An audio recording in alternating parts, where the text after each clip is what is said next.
It's great to look good. We all know that. But it doesn't come naturally. Is it more than a cosmetic or surface difference we're talking about? Yes, it's got to do with your health all your life. And it's related to the amount of calories you take in every day. Many of us are overweight. Just look around. But we don't have to be fat. Knowing what calories are, and then applying that knowledge, can help us keep trim. Specifically, calories are a measure of energy. The calories we get from food provide us with the energy to breathe, to grow, to live, to do the things we like to do.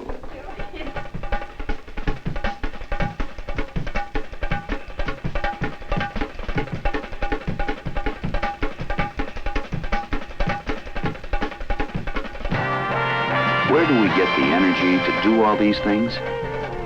We need calories. We need fuel to run on. If we take in sufficient calories, our bodies will grow and function in good health. Add too many calories, and the excess, what the cells don't need, will be transformed into fat, stored in case of a future food energy shortage, or just plain stored. When we talk about calories, we're talking about an amount of energy provided by food. Difference between the gasoline fuel this race car needs and the food fuel we need. Though your body needs fuel just like this engine, you can't turn your motor off. Even when you're asleep, your body is at least in idle. A car can only handle a specific amount of fuel.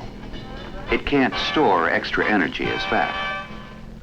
If it could, the more gas it took in without being driven, the fatter it would get. As its weight increased, the more fuel it would need just to move the extra weight, depending on the size of the engine, its age and basic condition. And the extra weight puts more stress on its parts, possibly shortening its life.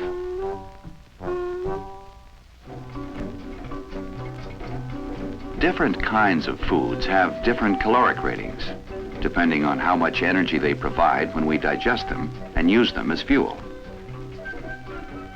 Calories aren't the only way to rate foods.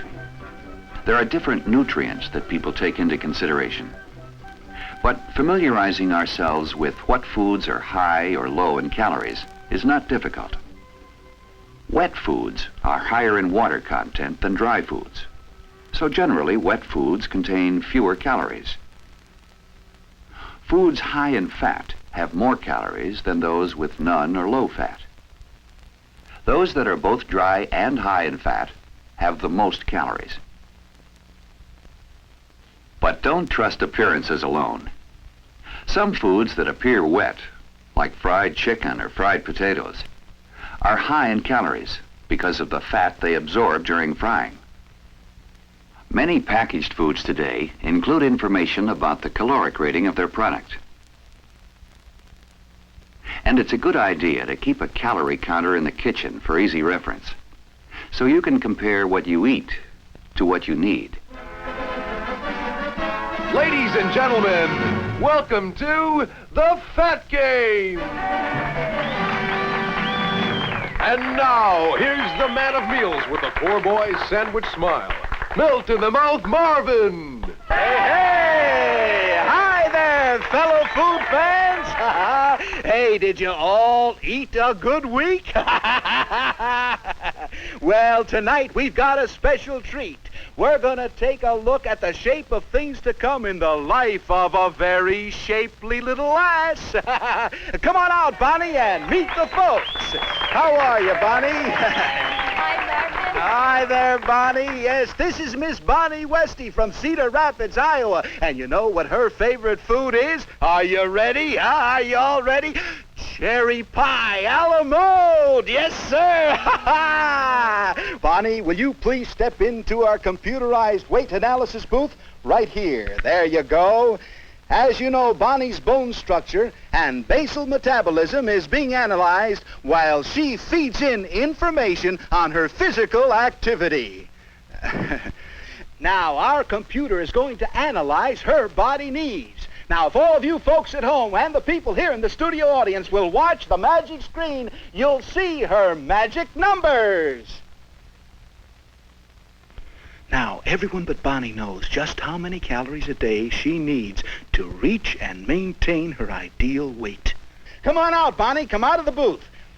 Now, remember, you have 60 seconds to go over there and pick out a daily diet from our tantalizing table. How about that? Yes, now remember, if you pick 50 calories either side of your magic number, you win a brand new wardrobe. Yes, and you also get a surprise gift. All right, Bonnie, are you ready? Go right over there, honey. There you go. Now, start the clock.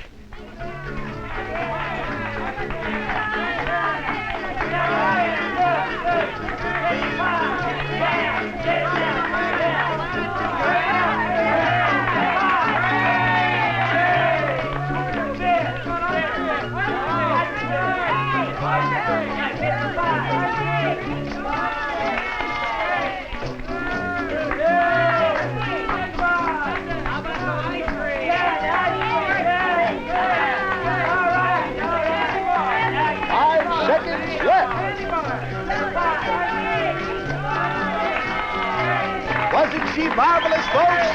Yes, sir. Hey, Bonnie, I want to tell you, you did a fine job. Now, you step right behind here, right behind our future viewer, so that we can see how you did. Just watch the magic screen. Miss Bonnie Westy has a magic number of 2,100 calories a day. At the 5-second warning, she had chosen a diet of 2,050 calories. Oh, no, that was before the candy bar. Right, but the candy bar pushed her up to 2,200 calories. If you continue to eat 100 calories a day over your requirements, Bonnie, you will gain 1 pound a month. And in 5 years, you will look like this. Bonnie, we're sorry you didn't win, but for being such a good sport, wasn't she a good sport, folks, huh? Yes, sirree. Yeah, for being such a good sport, you're going to win a prize anyhow. Yes, ma'am, we're going to give you dinner for two at Ted's Snack Shop in beautiful downtown Lakeview. Hey.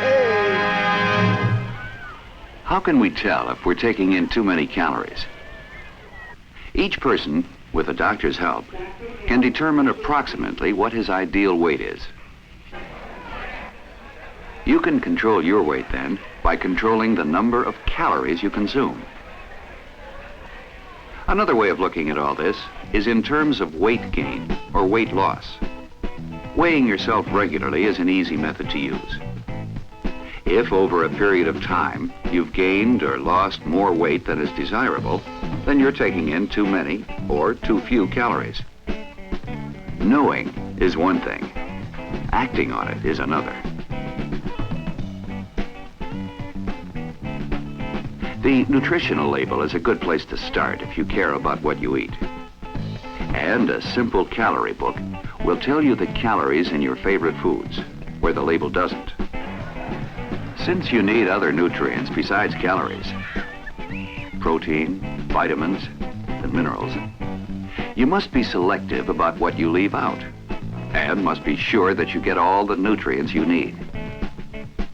One way of doing this is to reduce your intake of sugar, which contributes only calories and no other nutrients.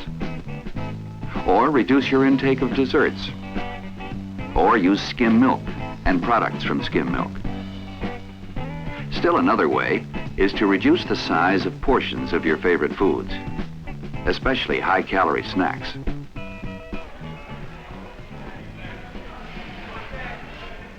Young people usually don't pay much attention to what they eat because there are few visible danger signs. But any person who is overweight at 16 is putting unnecessary obstacles in the path for growth and health.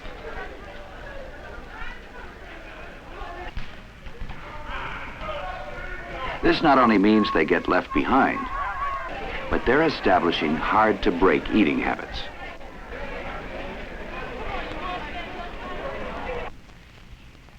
and becoming good candidates for heart disease, high blood pressure, for diabetes, especially if there is a family history of these diseases.